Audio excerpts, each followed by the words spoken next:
இன்றைய நற்செய்தி வாசகம் மத்தேயு எழுதிய நற்செய்தி 16ஆம் அதிகாரம் இறைவசனம் 13 23 முடிய. இயேசு பிலிப்பு செசாரியா பகுதிக்கு சென்றார். அவர் தம் சீடரை நோக்கி, மானிட மகன் யார் என்று மக்கள் சொல்லுகிறார்கள் என்று கேட்டார்.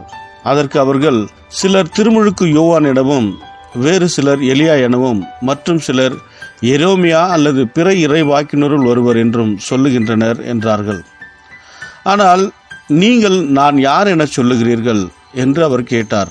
சீமோன் பேதுரு மறுமொழியாக, நீர் மெசியா, வாழும் கடவுளின் மகன் என்று உரைத்தார். அதற்கு இயேசு, யோனாவின் மகனான சீமோனே, நீ பேறு பெற்றவன். ஏனெனில் எந்த மனிதரும் இதை உனக்கு வெளிப்படுத்தவில்லை, மாறாக விண்ணகத்தில் உள்ள என் தந்தையே வெளிப்படுத்தியுள்ளார். ஏனெனில் எந்த மனிதரும் இதை உனக்கு வெளிப்படுத்தவில்லை, மாறாக விண்ணகத்தில் உள்ள என் தந்தையே வெளிப்படுத்தியுள்ளார். எனவே நான் உனக்கு கூறுகின்றேன், உன் பெயர் பேதுரு. இந்த பாறையின் மேல் என் திருச்சபை கட்டுவேன். பாதாளத்தின் வாயில்கள் அதன் மேல் வெற்றி கொள்ளா. விண்ணரசின் திறவுகோலை நான் உன்னிடத்தில் தருவேன். மண்ணுலகில் நீ தடை செய்வது விண்ணுலகிலும் தடை செய்யப்படும். மண்ணுலகில் நீ அனுமதிப்பது விண்ணுலகிலும் அனுமதிக்கப்படும் என்றார்.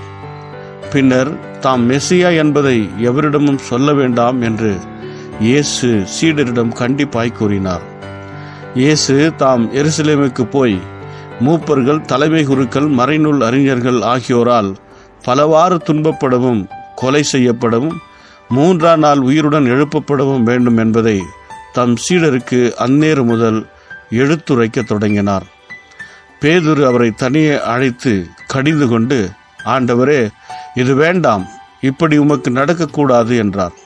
ஆனால் இயேசு பேதுருவை திரும்பி பார்த்து, என் கண் முன்னே நில்லாதே சாத்தானே, நீ எனக்கு தடையாய் இருக்கிறாய்.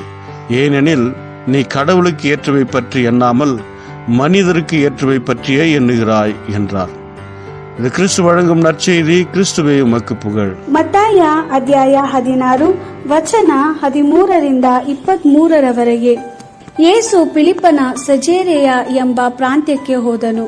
ಯೇಸು ತನ್ನ ಶಿಷ್ಯರಿಗೆ, ಮನುಷ್ಯಕುಮಾರನಾದ ನನ್ನನ್ನು ಜನರು ಯಾರೆಂದು ಹೇಳುತ್ತಾರೆ ಎಂದು ಕೇಳಿದನು.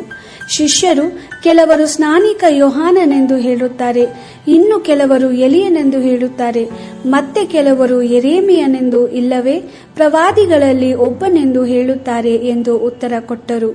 ಅದಕ್ಕೆ ಆತನು, ನೀವು ನನ್ನನ್ನು ಯಾರೆಂದು ಹೇಳುತ್ತೀರಿ ಎಂದು ಕೇಳಿದನು.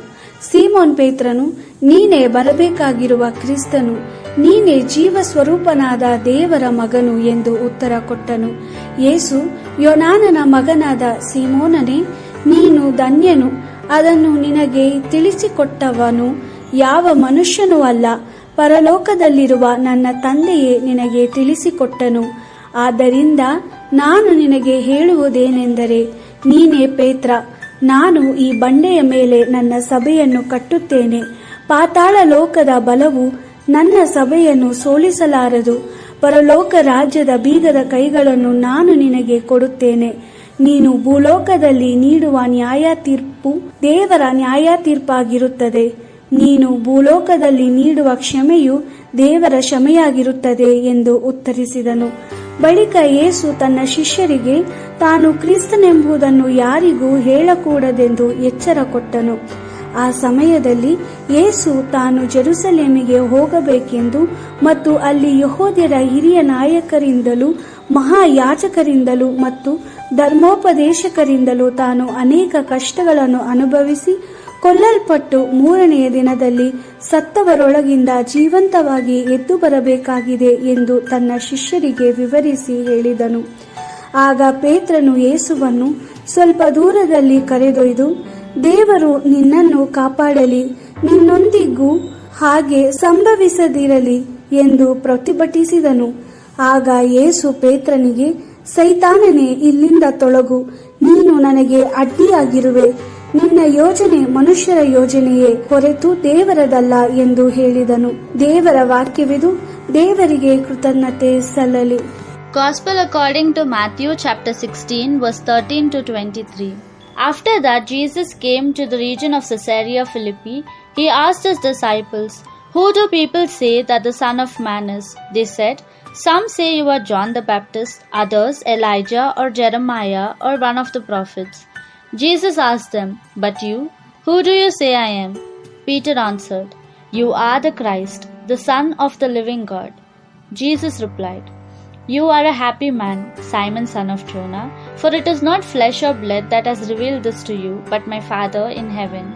And now I tell you, you are Peter, and on this rock I will build my church, and never will the powers of death overcome it. I will give you the keys of the kingdom of heaven. Whatever you bind on earth shall be bound in heaven, and what you unbind on earth shall be unbound in heaven. Then he ordered his disciples not to tell anyone that he was the Christ. From that day, Jesus began to make it clear to his disciples that he must go to Jerusalem and suffer many things from the Jewish authorities, the chief priests and the teachers of the law, and be killed and be raised on the third day. Then Peter took him aside and began to reproach him. Never, Lord, no, this must never happen to you. But Jesus turned to him and said, Get behind me, Satan, you are a stumbling block to me. Your thoughts are not from God but from man. This is the word of the Lord. Thanks be to God.